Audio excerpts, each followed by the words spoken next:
Faki, nouvel outil RTBF, pour lutter contre la désinformation, suspendu, reviendra dans une version améliorée. Comment ça marche? Vous doutez d'une information qui circule sur les réseaux sociaux? Vous vous demandez si la dernière photo qui fait le buzz n'est pas détournée? Vous voulez savoir si un site d'info est fiable? En quelques clics, Faki, le nouvel outil de vérification des informations développé par la RTBF, vous aide à faire la part du vrai et du faux. Plusieurs personnes de la rédaction ont contribué à sa création. Voici l'essentiel à savoir sur Faki. L'accès public à la plateforme a été temporairement suspendu. Voici ce qu'on peut désormais lire sur le site. Faki a pour vocation d'être un outil d'aide pour lutter contre la désinformation et encourage l'esprit critique. L'ensemble des questions soulevées par la mise en ligne de la version bêta de l'outil nous permet déjà de mener des actions pour l'améliorer. Faki revient dans une version améliorée très prochainement. Merci pour vos retours. Plus d'informations sur les raisons de cette décision, à lire dès à présent sur la page Inside de la rédaction. Jusqu'ici, en cas de doute au sujet de la véracité d'une information, explique Grégoire Riquemont, journaliste en charge du développement de Faki, il fallait utiliser plusieurs outils qui permettent de faire du fact-checking, enquêter sur la fiabilité des sites, croiser les informations, multiplier les sources, etc. Ces recherches peuvent prendre beaucoup de temps et peu de gens ont l'occasion de consacrer plusieurs heures par jour à la vérification des informations. Maintenant, plusieurs outils sont centralisés sur une seule plateforme conçue pour les journalistes, mais aussi pour le grand public. Faki est disponible via le site web faki.be. Mais c'est aussi une application que vous pouvez installer sur la page d'accueil de votre smartphone sans passer par les stores Android et Apple. Après quelques visites sur le site avec votre mobile, Faki vous invitera à l'installer et vous bénéficierez automatiquement des dernières mises à jour. Ce n'est pas une baguette magique, chacun peut alors s'essayer à estimer la véracité des informations qu'il voit circuler sur Internet et ainsi traquer les fake news qui se répandent de façon virale sur les réseaux sociaux, notamment. C'est un outil d'éducation aux médias, pas une baguette magique, précise Grégoire Riquemont. L'objectif est avant tout d'aider le public à faire le tri entre les informations fiables et celles qui ne le sont pas. Après, c'est à chacun de continuer à avoir une démarche critique et à se faire sa propre opinion. Faki a été conçu pour répondre à plusieurs cas de figure. Il suffit de copier/coller l'URL de l'article en question dans la fenêtre de recherche de Faki. Après quelques secondes d'analyse, l'application estime le niveau de fiabilité de l'article sur une échelle de 1 à 5. Une opération réalisée grâce à l'intervention de plusieurs outils qui travaillent à la fois sur l'analyse des sources, mais aussi sur le contenu de l'article. Ces outils analysent le contenu de l'article en fonction de la syntaxe, la subjectivité et la dissémination de contenus similaires. Le tout grâce à des applications basées sur de l'intelligence artificielle. Vous vous posez des questions sur le réchauffement climatique ou l'alunissage d'Apollo 11, par exemple. Lancez tout simplement une recherche par mots-clés ou posez une question. Faki interrogera alors la base de données de tous les articles de fact-checking de la RTBF et de ses partenaires, France Info, TV5 Monde, France 24, Le Monde, Radio-Canada, Oaxnet, et vous proposera une série de papiers creusant la question que vous vous posez avec une démarche journalistique et ou collaborative. Vous vous demandez si une photo est fausse ou détournée, par exemple utilisée pour illustrer une situation qui ne correspond pas au lieu ou à la date où elle a été prise. Point d'interrogation pour vérifier, enregistrer l'image et glissez-la dans la fenêtre de recherche de l'onglet Images. Faki répertorie les sites où une image identique a été publiée et les classe en fonction du degré de pertinence de la source. Domaine fiable, domaine à fiabilité indéterminée, site satirique, site non fiable, réseaux sociaux. Ce type de recherche permet de retrouver le contexte dans lequel la photo a été publiée, le type de source qui la relaie, et de mener soi-même l'enquête. Pour l'instant, l'application est une version bêta, qui sera donc améliorée au fil du temps, et fonctionne pour le français. Si elle ne permet pas encore d'analyser des vidéos, les développements vont se poursuivre, et le but est de continuer à élargir les partenariats et les fonctionnalités. Par ailleurs, Faki est une aide pour faire le tri dans le flux gigantesque d'informations quotidien. Il n'est pas une réponse définitive sur un contenu. On ne le dira jamais assez, garder l'esprit critique et ouvert en toutes circonstances est toujours la meilleure façon d'éviter la désinformation. Ce qui vaut pour les citoyens comme pour les journalistes qui pourraient être amenés à l'utiliser au sein de la rédaction. À peine Faki a-t-il été rendu disponible qu'un défaut a été détecté. L'outil considère plusieurs articles du magazine d'investigation journalistique Médor comme peu fiables. Nous y reviendrons plus longuement dans un prochain article du site info.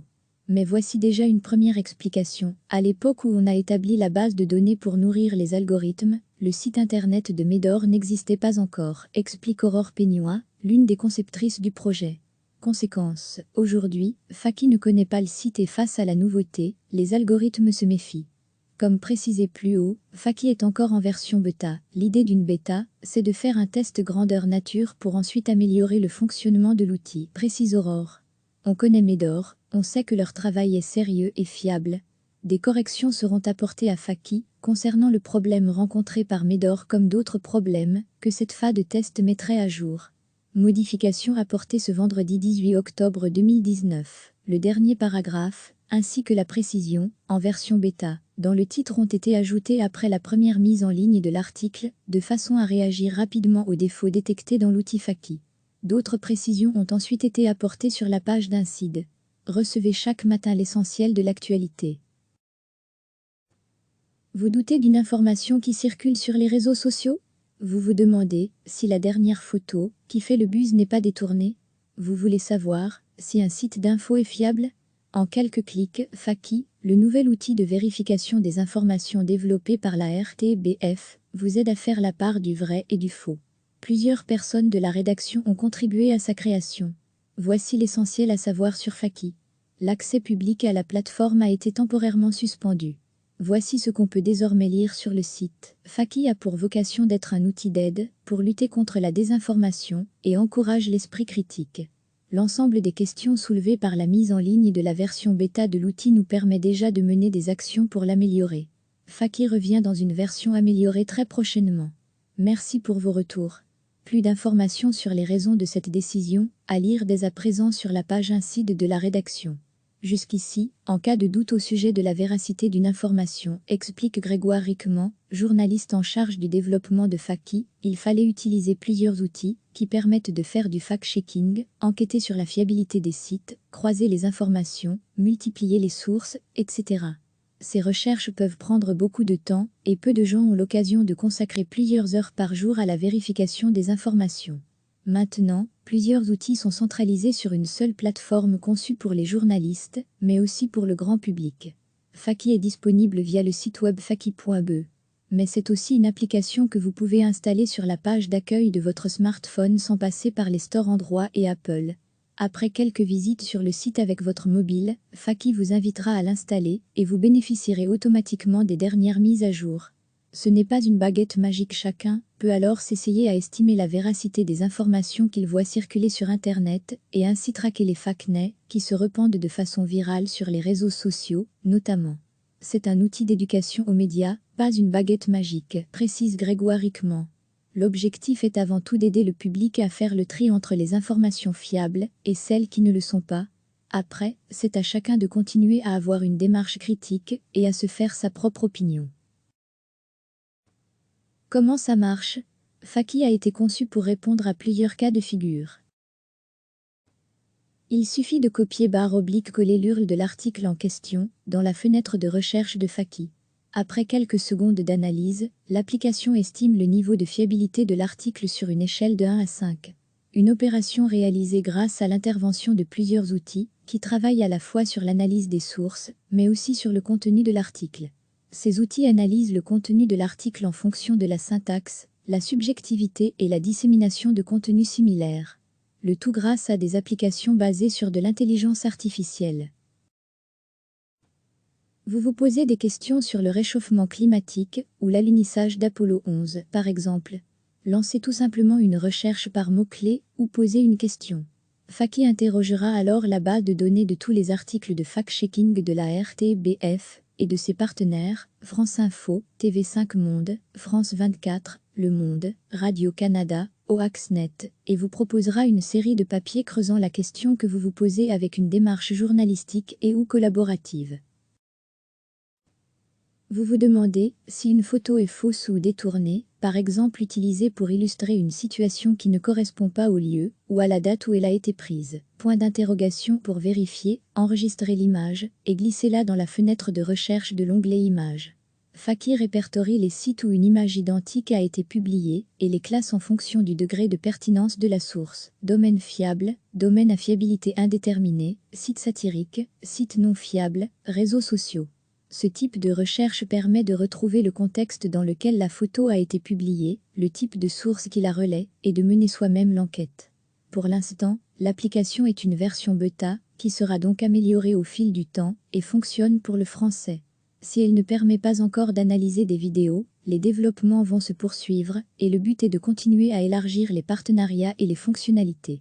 Par ailleurs, Faki est une aide pour faire le tri dans le flux gigantesque d'informations quotidien. Il n'est pas une réponse définitive sur un contenu. On ne le dira jamais assez, garder l'esprit critique et ouvert en toutes circonstances est toujours la meilleure façon d'éviter la désinformation. Ce qui vaut pour les citoyens comme pour les journalistes qui pourraient être amenés à l'utiliser au sein de la rédaction. À peine Faki a-t-il été rendu disponible qu'un défaut a été détecté. L'outil considère plusieurs articles du magazine d'investigation journalistique Médor comme peu fiables. Nous y reviendrons plus longuement dans un prochain article du site Info.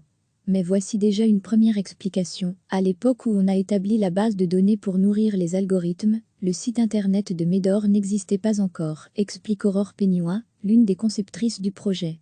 Conséquence, aujourd'hui, Faki ne connaît pas le site et face à la nouveauté, les algorithmes se méfient. Comme précisé plus haut, Faki est encore en version bêta. L'idée d'une bêta, c'est de faire un test grandeur nature pour ensuite améliorer le fonctionnement de l'outil, précise Aurore. On connaît Médor, on sait que leur travail est sérieux et fiable. Des corrections seront apportées à Faki concernant le problème rencontré par Médor comme d'autres problèmes que cette phase de test mettrait à jour. Modification apportée ce vendredi 18 octobre 2019. Le dernier paragraphe, ainsi que la précision, en version bêta, dans le titre ont été ajoutés après la première mise en ligne de l'article, de façon à réagir rapidement aux défauts détectés dans l'outil Faki. D'autres précisions ont ensuite été apportées sur la page d'Incide. Cliquez sur s'abonner pour recevoir les dernières nouvelles.